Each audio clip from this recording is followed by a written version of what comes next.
Okay, so doon tayo sa application ng maxima and minima and point of inflection. So we're going to sketch a polynomial curve. So para ma-sketch natin yung curve, so we're going to find first the critical points and determine if it is a maximum or minimum point. After that, we're going to determine the possible point of inflections. And again, we're going to test if it is a point of inflection. So after that, we're going to plot the maximum point, minimum point, and the point of inflection. Then we're going to connect those points. Makita natin itsura ng curve based doon sa maximum point, doon sa ating point of inflection, and our minimum point. Again, when we say point of inflection, ito yung ating point where the curve changes its sense of concavity. From concave downward, magiging concave upward siya, or from concave upward, magiging concave downward na yung curve natin. Okay.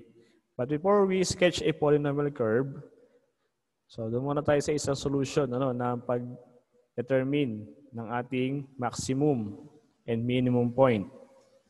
Instead of using first derivative test, we can use the second derivative test. Yung first derivative test natin, yun yung kukuha tayo ng isang value.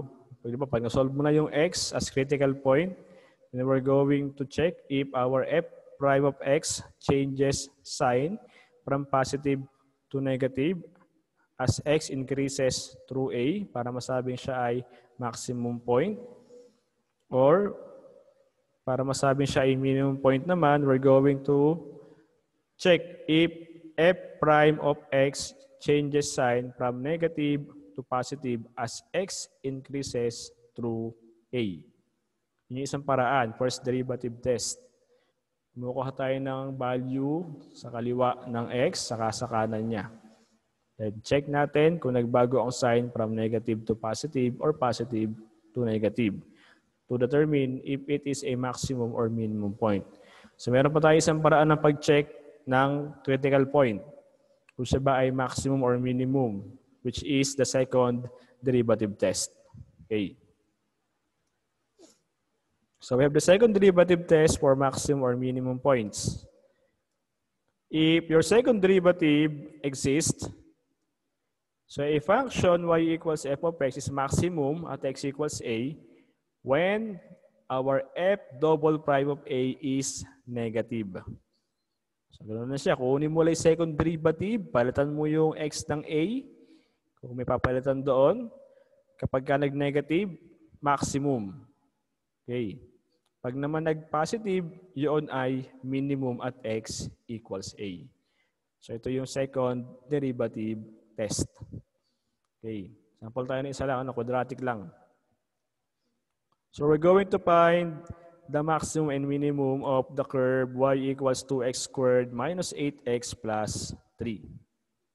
Tingnan natin. So, solve natin to.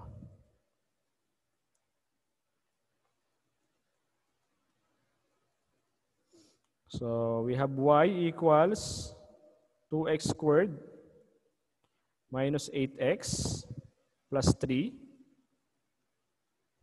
So again, we are solving for the maximum, minimum points, which is the critical point of our curve. So we're going to find first the first derivative. So we're going to differentiate. Okay, so differentiate natin.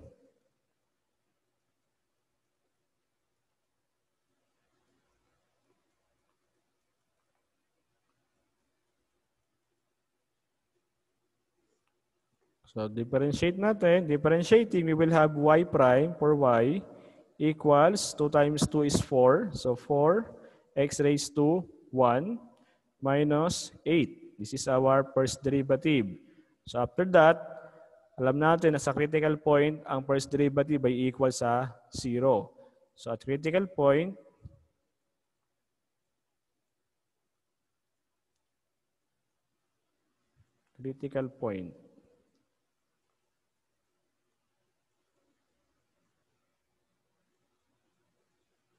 So y prime is equal to 0. Okay. That's why we're going to set y prime equal to 0. And 0 is now equal to 4x minus 8. Then we're going to transpose 4x. Kaya maging negative 4x tayo. Equals negative 8. Then we divide both sides by negative 4 to solve for the value of x. Okay. So magiging x equals, ito naman, cancel na natin yung negative 4. Cancel na natin yan. Negative 8 over negative 4 is positive 2. So x equals 2. Tayo ngayon sa pattern na y. If x equals 2, ano ang kanyang katumbas na y? Solve for y using the equation of y or the equation of the curve. So y equals 2x squared minus 8x. Teka. 8x plus 3. Then y is now equal to 2 times 2 squared minus 8 times 2 plus 3. So y is equal to, this is 2 squared is 4 times 2, so we have 8. Minus 8 times 2 is 16. Plus 3. So meron tayong 8 plus 3. So yun ay 11. Bawasan mo ng, i-add mo sa negative 16. So we have negative 5. So ang point natin ay 2 and negative 5. So pwede mo yang i-check or i-test using the first derivative test. But now I will going to use the second derivative test. So pwede rin naman. So using second derivative test, actually to example sa previous video, sa video ng maxima and minima, so solve ko yan, chinek ko yan using first derivative test. But now I will going to use the second derivative test. So I will be using the second derivative test.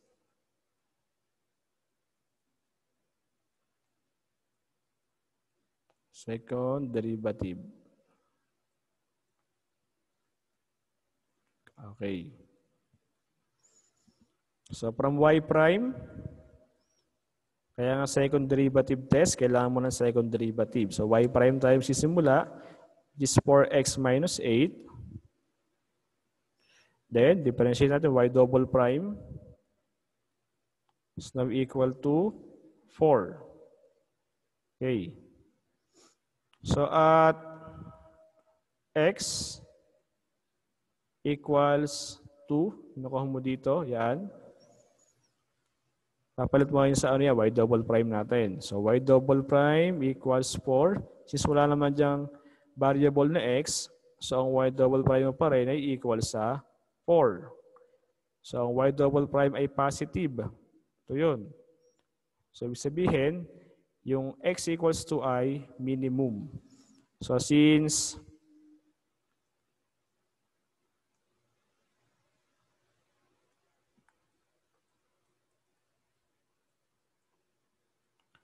y double prime is positive,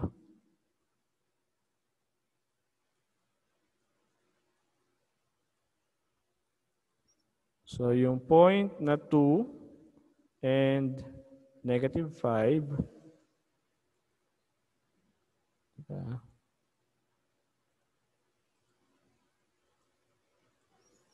point 2, negative 5 is a minimum point.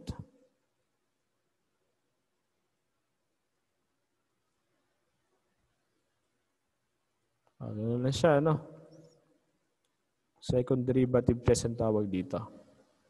Hindi ka nakukuha sa kaliwa at sa kanan ng value.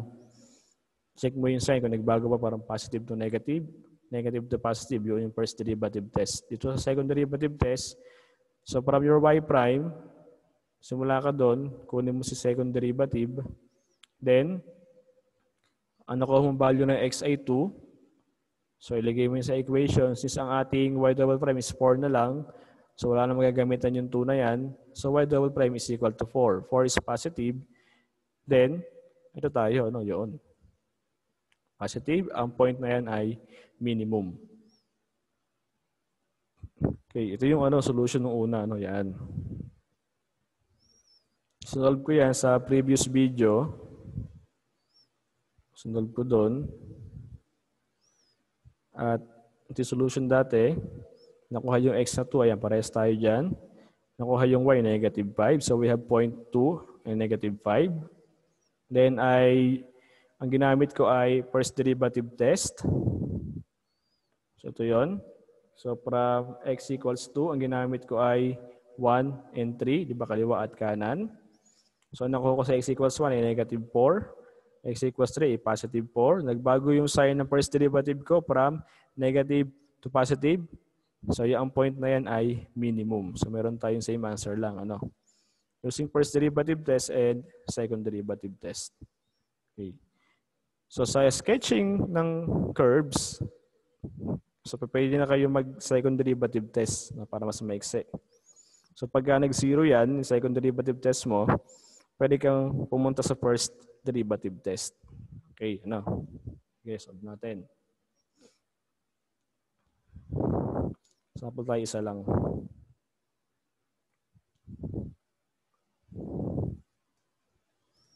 So we're going to sketch the graph of the curve y equals x cubed minus 6x squared minus 15x plus 50. Okay, solve natin yan. Again, para ma-sketch mo yung curve, yung graph ng curve, kailangan mo ng critical points. And we're going to check the critical point if it is a maximum or minimum point. Then we're going to check the possible point of inflections. And then check mo siya kung siya ba ay point of inflection o hindi using the test for point of inflection. Then after that, pa-plot mo na yung mga points na yan. Kung yan ay maximum, kung minimum, at point of inflection. Sige, solve natin. Solution. So y equals x cubed minus 6x squared minus 15x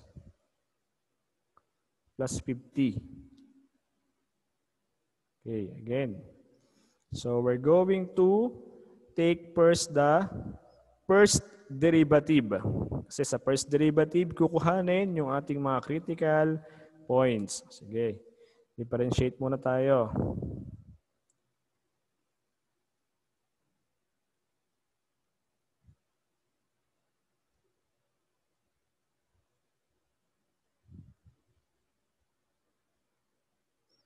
Differentiate natin.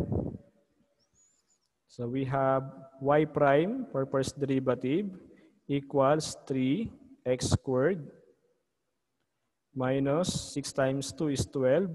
So we have 12x raised to 1 na lang minus 15. Okay, plus 0, derivative ng 50, yan ay constant. This is our first derivative. Okay, again, ang kinukuha mo dyan ay critical points, which is the maximum or minimum. So, tilagay natin. At critical points, medyo pangat ang sulat. Ulitin natin. Okay.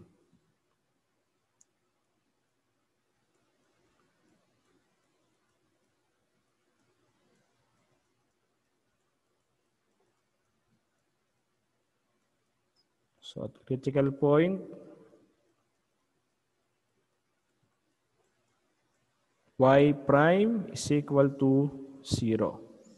So we're going to set y prime or our first derivative equal to 0 to solve for the value of x. So y0 is equal to 3x squared minus 12x minus 15. Okay. So ngayon, para madaling i-factor, since quadratic yan, so we're going to use factoring kung siya ay factorable para masolve yung value ng x. Pag chinek mo yan, meron silang common na 3, di ba? Lahat sila ay divisible by 3. Okay, so we're going to factor out 3. So 0 equals, labas yung 3. 3x squared divided by 3 is x squared na lang. 12 divided by 3 is 4. So meron tayong 4x. Then 15 divided by 3 is 5. So minus 5. And we divide both sides by 3 para mawala na yung 3 na yan. Cancel na yan. Then 0 na lang ito. 0 equals x squared. X squared minus 4x minus 5. Palit ng pwesto lang. Palit ng pwesto. X squared minus 4x minus 5 equals 0. And I will be using factoring. By factoring,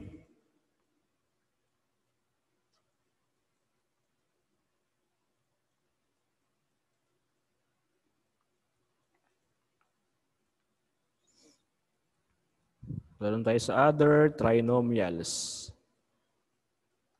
Dalawa, parenthesis. Ang factors ng x squared ay x times x. So, tigisa yan, x and x. Ang factors ng 5 ay 5 times 1 lang. Kaya 5 and 1. So, kayo bahala maglagay ng sign, plus or minus. Since dapat ito ay 4, 5 minus 1 ka dapat. Negative yun. So, sa 5 ang negative. Ito yung plus. Kapag chinek mo, negative 5 plus x is negative 4x. So, yun. Doon muna tayo sa first factor. First factor is x minus 5. So, yan ay equal kay 0. So, equal 0 yun. Next, second factor mo ay x plus 1. X plus 1 yun, then ay equal kay 0. Ganun lagi. First factor equal kay 0. Second factor equal 0 din. And solve for the value of x. Transpose lang. Kaya ang x, so unang factor mo ay equal sa positive 5. 0 plus 5 na yun. Yung unang value ng x. Second factor natin, lipat si 1, transpose, kaya magiging 0 minus 1, or we have negative 1. Okay, doon tayo ngayon sa kapartner na y ng x equals 5 and x equals negative 1. Okay. Ito ang equation ni y. Yan. Gamitin natin. So, if x equals 5,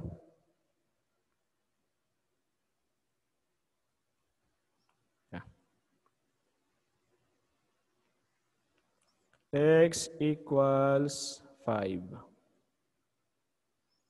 Okay, so meron tayong equation ng y. Y equals x cube.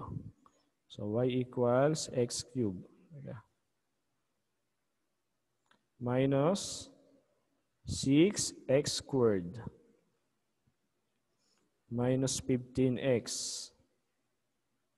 Plus 50. So, we're going to replace x by 5. Kaya y is now equal to x cubed. So, 5 cubed tayo dito. Minus 6 times 5 squared. Minus 15x. Or 15 times 5. Plus 50. Simplify muna tayo. So, ano ba ang 5 cubed? 5 times 5 times 5, which is 125. Minus, ano ang 5 squared? Yun ay 25. So, 25, multiply mo ng 6. So, magiging 150. Minus, ang 15 naman, multiply natin ng 5, ay equal kay 75. Plus 50. Check mo rito, Ito ay negative, di ba? Negative 25. Isama mo sa negative 75, negative 100 plus 50, meron tayong negative 50. So, y equals negative 50. Okay. So we have 5 and negative 50.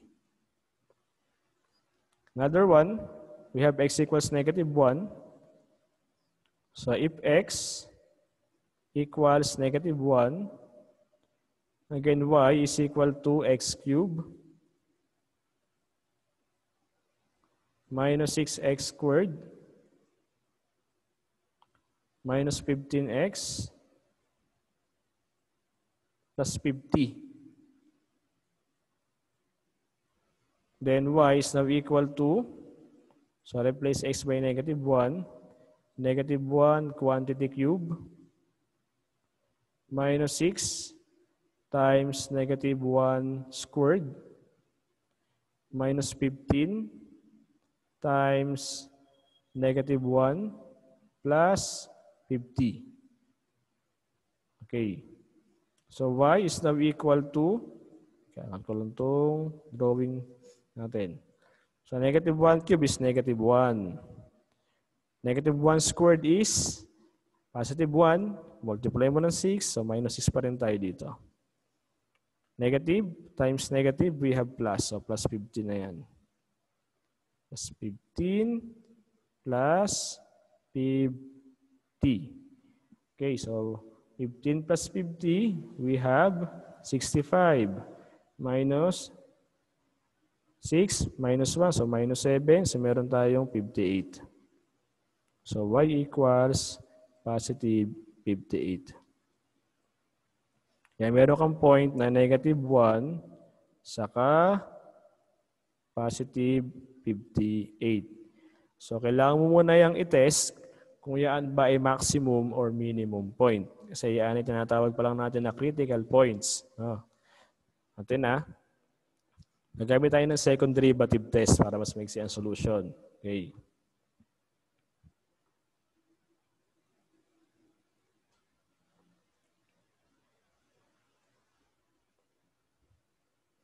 Using second derivative test.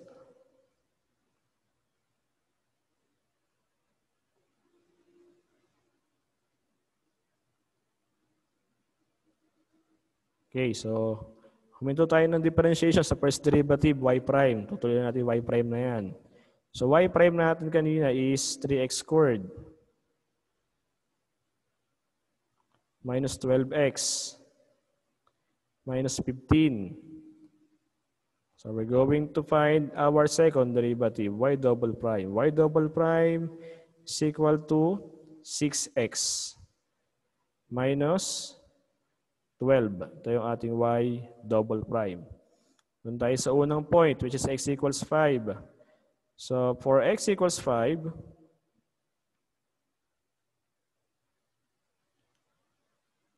y double prime is now equal to 6 times 5, yan is 6x, minus 12.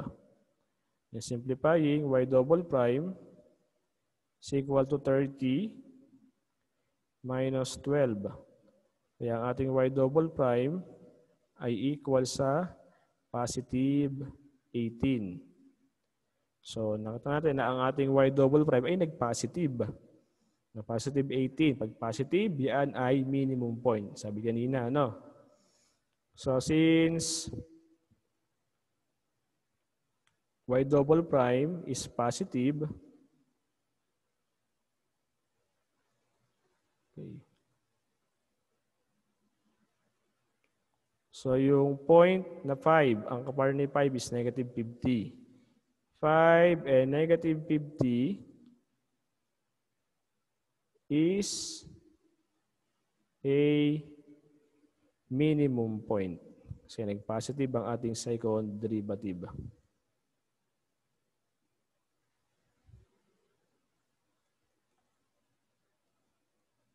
Okay.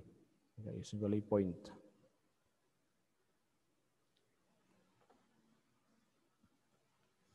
Minimum point.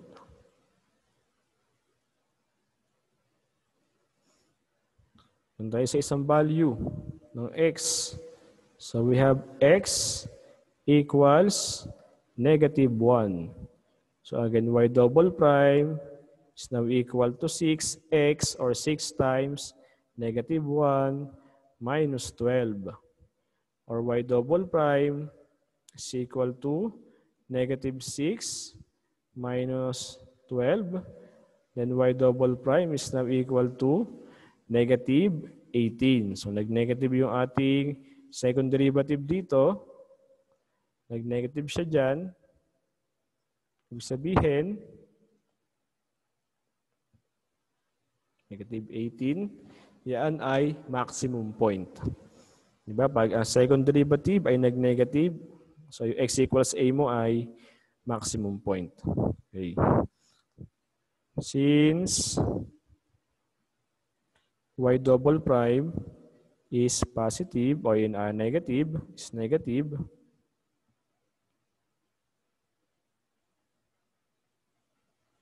so our point negative 1 and negative 18, negative 58,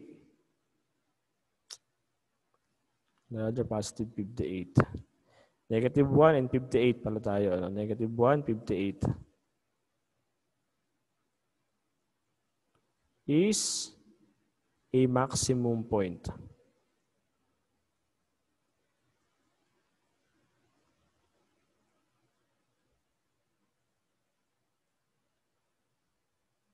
So, okay. Meron na tayong nakuhang maximum point at minimum point. Na lang tayo kay point of inflection. Okay, yari sa ating kabilang part.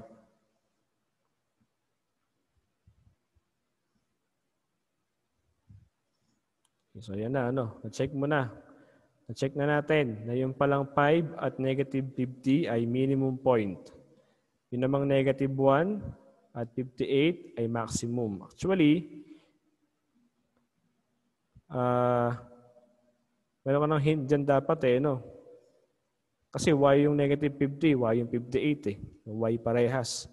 So mas mataas ang 58, mababa ang negative 50. So alam mo na dapat, no, may hint ka na ito ay minimum, ito ay maximum point. Doon tayo sa point of inflection. Kunin natin. So we have point of inflection.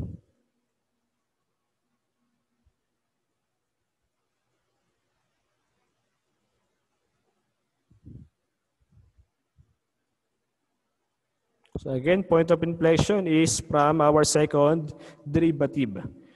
So galing sa second derivative test natin, ito yon.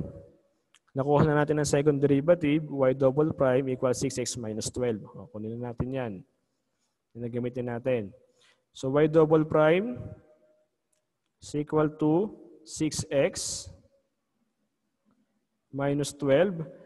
And sabi kanina, sa point of inflection, at point of inflection, lagay natin, at point of inflection,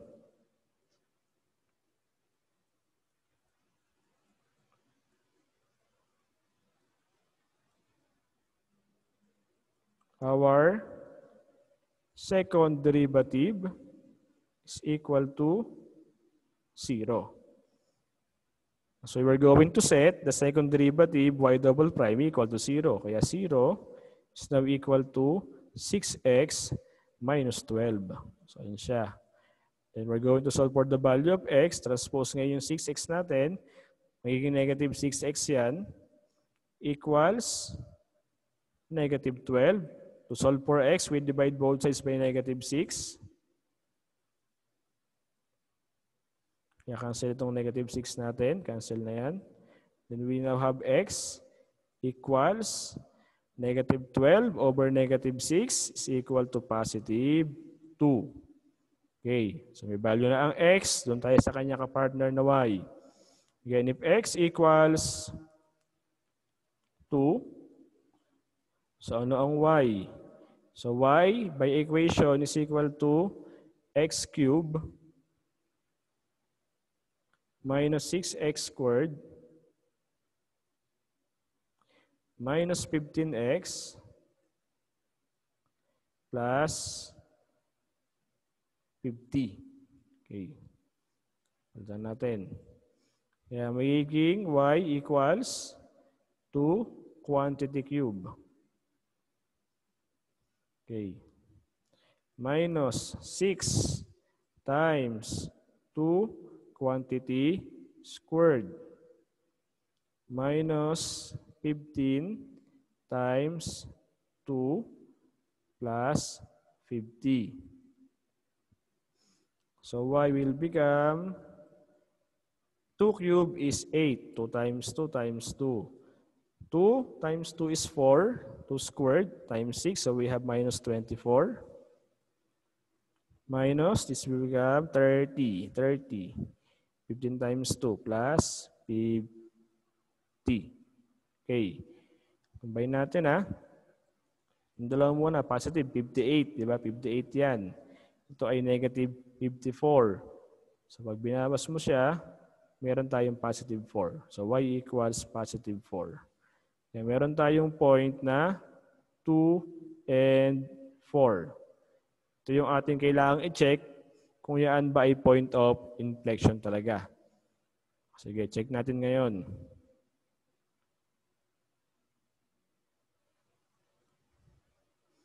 Yan nga ba ay point of inflection? Base ko lang ito lahat.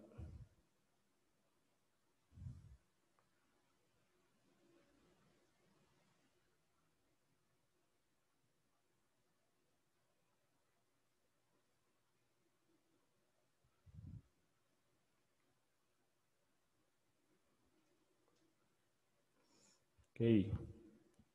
So for x equals 2, so we're going to use x equals 2 tayo, no? Kaliwa ay 1.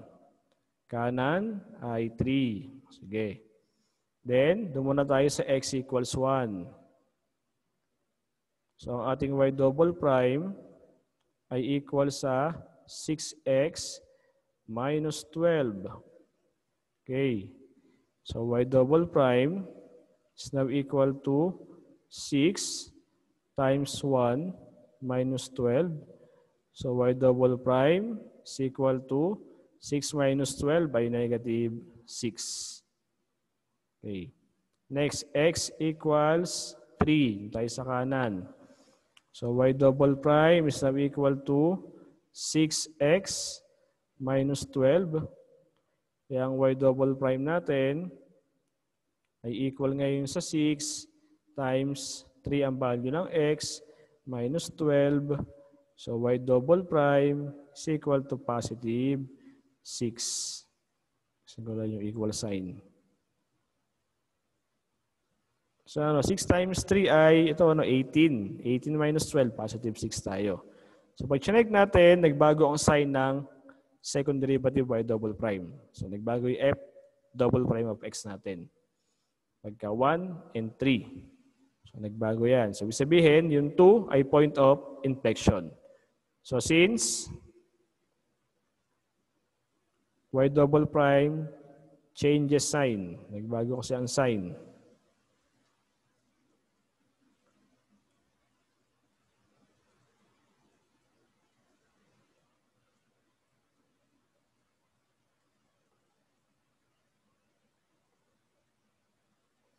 So, yung point na 2 at positive 4 is a point of inflection.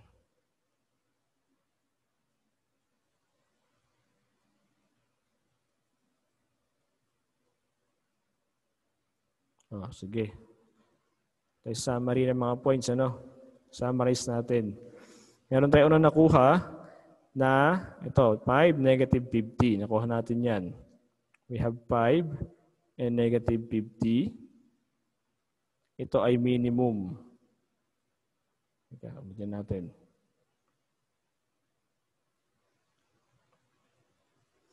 This is minimum.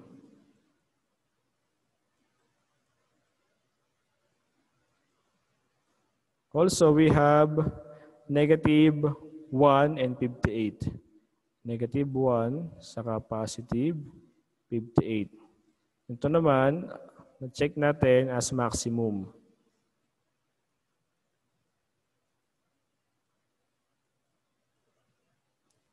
Then, panghuli, nakuha natin yung 2, 4. Na-check natin na yan ay point of inflection.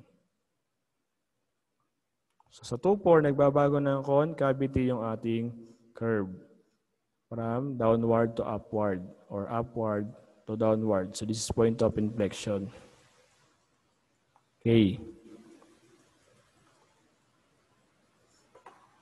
Erase ko muna itong kabilang part. Sige. So, nakuha na natin yung mga mahalagang points ng curve. The maximum point, minimum point, and its point of inflection. Pwede na tayo ngayon mag-sketch ng curve ng kanyang graph. Sketch na natin. Actually, gamit lang 3 points na yan, alam mo na kung ano itsura ng curve, ng graph. Kasi alam mo na maximum point ito. So sa kabilang side, pababa na siya doon, minimum siya, papataas naman. Okay, yun na. Ito siya, ayan. Teka. This is 5 and, wala pala itong animation, 5 and negative 50, Ang ginawa ko dito, is by 5 na ako, 5, 10, 15, 20, hanggang 55, 5, 10, 15, 20 tayo dito. Ito rin, negative 5, negative 10, negative 15, up to 55, negative 5, negative 10. So, pare-pare siya, nabalanse. So, unang point ko is 5, negative 1 and 58. Ito siya, negative 1 approximately, saka 58. So, yun, yung point natin. Another one is yung ating positive 5 and negative 50. So, ito yun. Then, tayo sa point of inflection, 2 and 4. So, andito siya. So, yun, Connect mo lang, Alam mo na ito ang kanyang maximum point. Yan ang pinakamataas. Sabi, pagdating dito sa ating left side niya, pababa na yan, Mababa dito yan. Mababa rin siya dito. Pupunta siya kay point of inflection. Then, magbabago siya ng concavity. Pupunta siya ngayon sa kanya minimum point. Aangat naman sa part na to. Kasi ito ay minimum point natin. Kaya itsura ng curve mo, yan ay itsura, Ito na yun. Ito yung graph ng y equals x cubed minus 6x squared minus 15x plus 50. This is concave downward, naging concave upward tayo. Kaya ito yung point of inflection. So again, from your maximum point, this is negative 158. So sa kanyang left side, bababa na yan. Sa kanyang right, bababa din niya. Pupunta niya kay point of inflection. Bababago yung concavity natin. Pupunta tayo sa minimum point. Then, paangat dun yung curve. Ito yung itsura ng curve ng y equals x cubed plus minus 6x squared minus 15x plus 50. So, yun yung kanyang graph. Kunin mo lang yung critical points. Check mo yung kanyang maximum and minimum point. Then, solve for the possible point of inflections. Check mo ngayon kung siya ba ay point of inflection. Then, pag nakuha mo na yung maximum point, minimum point, point of inflection, pa-plot mo na yung mga points na yon. Then, connecta mo lang. Alam mo na itsura ng graph, ng curve, ng ating given function. O yung graph ng curve. Okay. So, yan. Ang pag-sketch ng polynomial curves using the application ng maxima and minima and point of inflection.